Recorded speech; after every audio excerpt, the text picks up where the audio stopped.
Hey everyone, hope you're having a great day. Seamus is my name, and I've got Tourette Syndrome. And if you've just watched Billie Eilish's interview on Netflix, David Letterman's My Next Guest Needs No Introduction, and you're thinking to yourself, well, what's Tourette's? Do I have Tourette's? Here are a few facts and stats on Tourette's to see if you've got it. Tourette syndrome is a neurological condition made up of tics, both motor and vocal tics. You've got to have both motor and vocal to be classified as Tourette syndrome. And you've got to be showing those tics for a year before you can get diagnosed. We've seen Tourette's in movies for years, most famously the Deuce Bigalow Male Gigolo. But have you ever met anyone with Tourette's? It's not as rare as people think. 1 in 100 kids have Tourette's, and statistically, 1 in 200 adults have Tourette's. Now, I don't like that last statistic because as you become older, you get better at masking it. Tics are extremely common. You can have a tic without having Tourette syndrome. Tics are commonly like excessive blinking, excessive grunting, excessive sniffing, a shoulder rearrange. My favorite one to spot in people, because I can spot tics and Tourette's a mile away in people because I've had it my whole life, is when people rearrange their shirt. And it looks like they're wearing an uncomfortable shirt, but then you see them the next day wearing a different shirt and they still rearrange. I'm like, that's a tic. Now, Tourette syndrome was made famous in movies purely from the swearing element, and that's called coprolalia. And only 10 to 15% of the people who have Tourette syndrome have coprolalia. Then you've got copropraxia, which is obscene and offensive gestures. So many people ask me, they say, well, hang on, if it's the words, why does it need to be swear words? Why does it need to be offensive? Why can't it just be another word? Because it's that little inappropriate thing in your brain going, oh, it's awkward if I do it.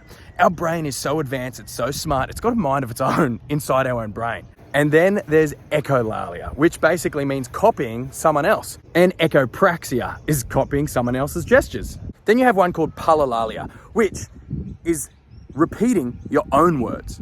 And then what happens is you get lost in it on a vicious cycle, and you keep saying the same word over and over and over. I had this growing up. I remember having to say, yeah, man, yeah, man, yeah, man, yeah, man, yeah, man, yeah, man, yeah, man, yeah, man, yeah, man. And then I had one, mum, man, a, mum, man, a, mum, man, a, mum, man, a. And you just get lost in your own cycle of your own word, repeating it over and over and over and over. You get the idea. Then you have impulsions, and these are random impulsions in the middle of nowhere of touching, hitting, punching, throwing.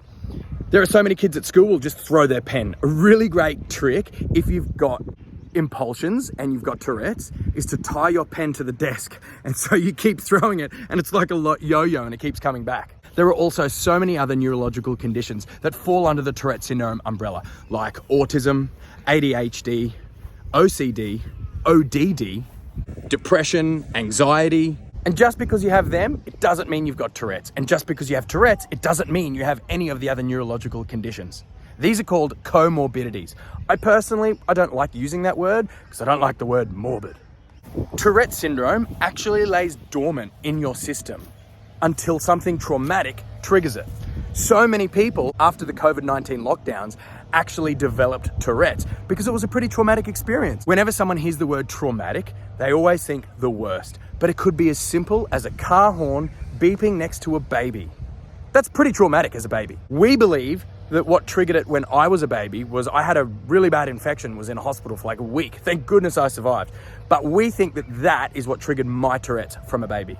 The best way to explain Tourette's is everybody's brain self-regulates itself by firing off signals to the body.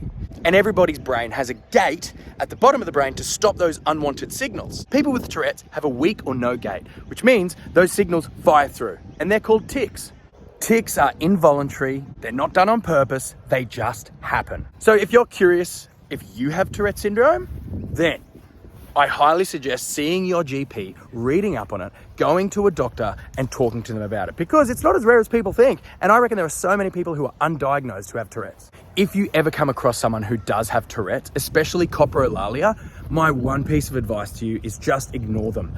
What they say is not personal, it's not directed at you, and they don't mean it. It's also not what they're actually thinking or their political stance. It's a tic, it fires out. So be respectful. In fact, just be respectful to everyone. Be kind. It's such a great thing to do.